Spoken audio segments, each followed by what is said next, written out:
You do not have to have a buyer's agent to purchase a home. That is the main thing that I want for every home buyer to know and to get out of this episode is that you do not have to have your own agent to successfully buy a home. And in fact, there's a lot of reasons why you might not want an agent. But here's the thing.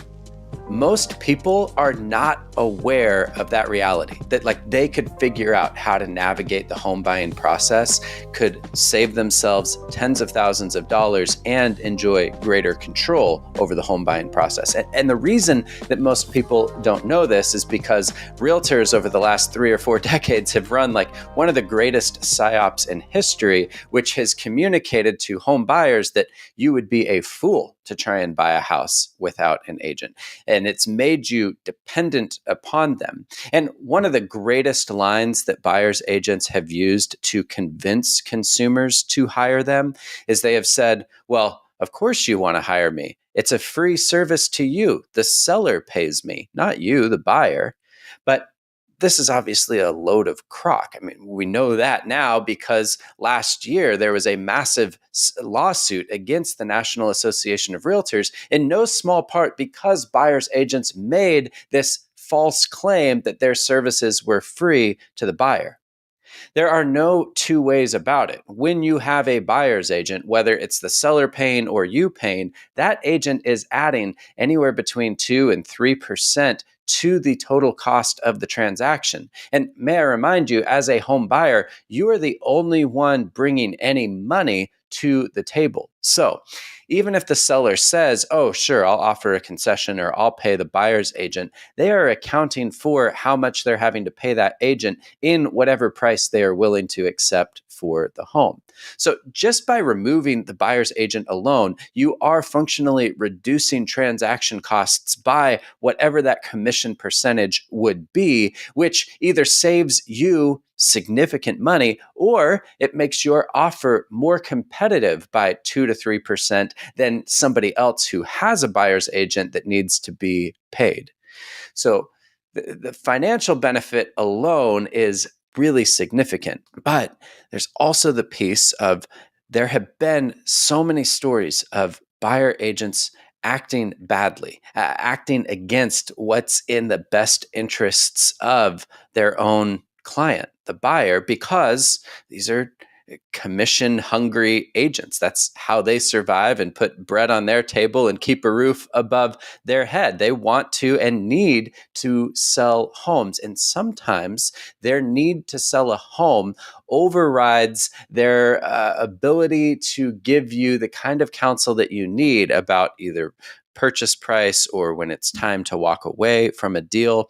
And I have had so many conversations with DIY home buyers who come to me because of ways that they've been burned by agents in the past. Now, I'm not saying that all agents are bad, but I am saying that of the 1.5 million agents in the United States, there are a lot of bad ones. And the likelihood of you finding one of the best ones is actually relatively low. It was less than 21% of agents that even sold a single house last year. Most agents are not very good, not very professional. They don't really have that great of an education or grasp of what's happening in the market. And these are all just major concerns of mine and why I now do what I do, the realtor that teaches people how to buy a home without a realtor. It sounds crazy, but it's a way that I've found that I can add more value and create the kind of positive change that I want to see in the world, more specifically within the real estate market.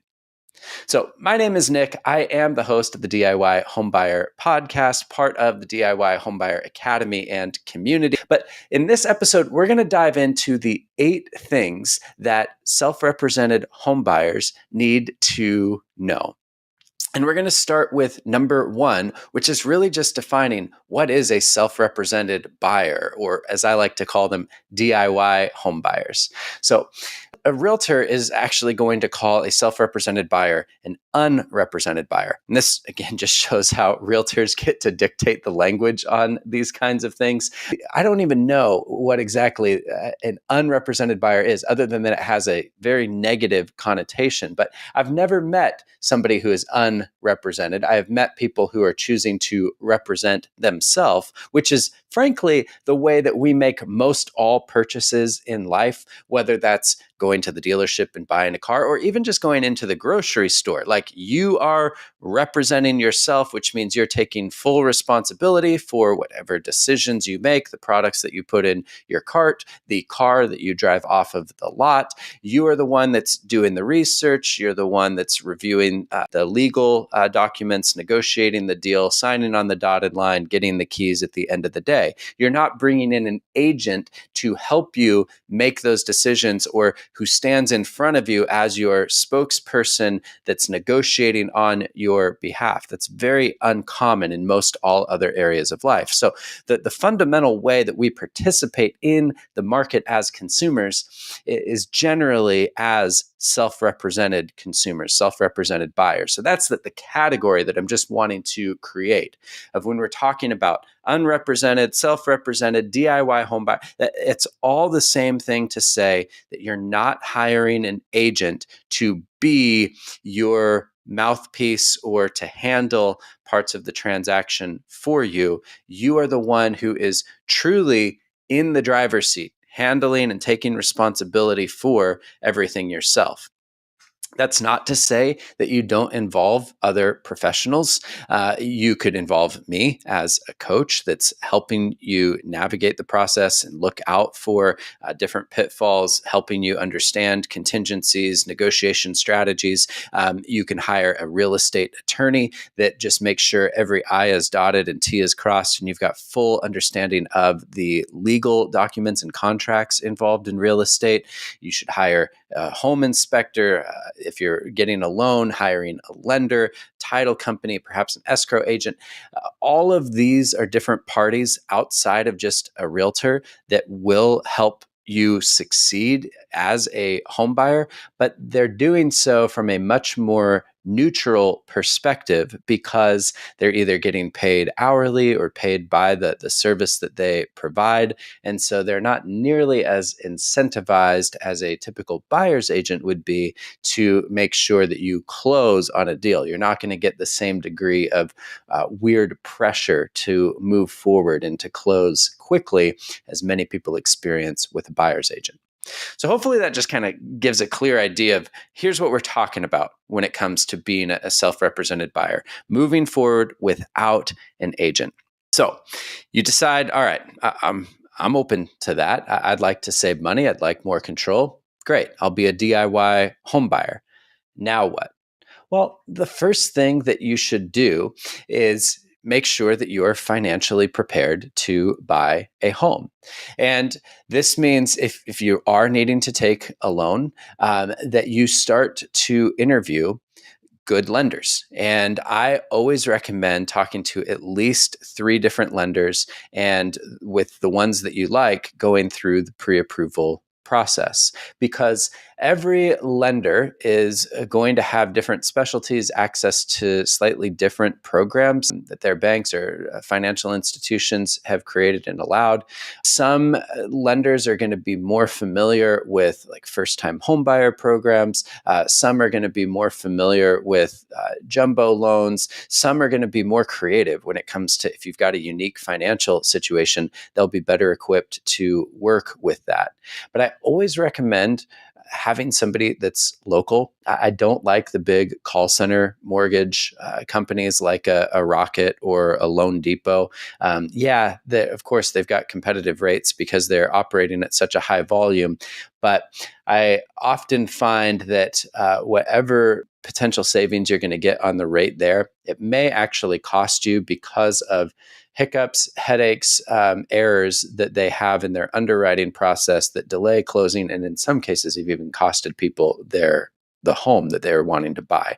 So I think it's far better if you've got like a credit union or a local lender that you're able to meet with in their office, establish rapport, and you really want to see that lender as somebody that is in your corner, that they understand what your financial goals are, how long you're planning to be in the home, and they're able to recommend loan types, down payment amounts, all of those things, and tailor whatever loan product they suggest to your unique situation. You want that kind of level of service, and you want to talk with multiple lenders so that you can see how their fees work out, what the interest rate looks like, what the total cost of each loan option is, and you can leverage these different loan sheets against one another to, again, try and negotiate the best possible deal for yourself, because you will see that, okay, this lender gives me the lowest interest rate, but this lender gives me the lowest fees. Well, what if you have these two lenders competing for your business so that the one that has the lowest interest rate might drop their fees as well to match the other people, or vice versa? The people with the lowest fees might find a way to sharpen the pencil and bring down the interest rate. It's amazing how often that happens, but the only way that that really happens is if you have the leverage of a competing offer from a lender. So if you are getting a loan, I always say shop multiple lenders, find the very best possible deal, and really you want to work with somebody that you feel good about, that you trust and like, and that you know is like they're going to be in your corner through this process. Now, if you're not having a lender, then you don't really need to worry about the pre-approval letter, but you will need a proof of funds. And so this is really just getting on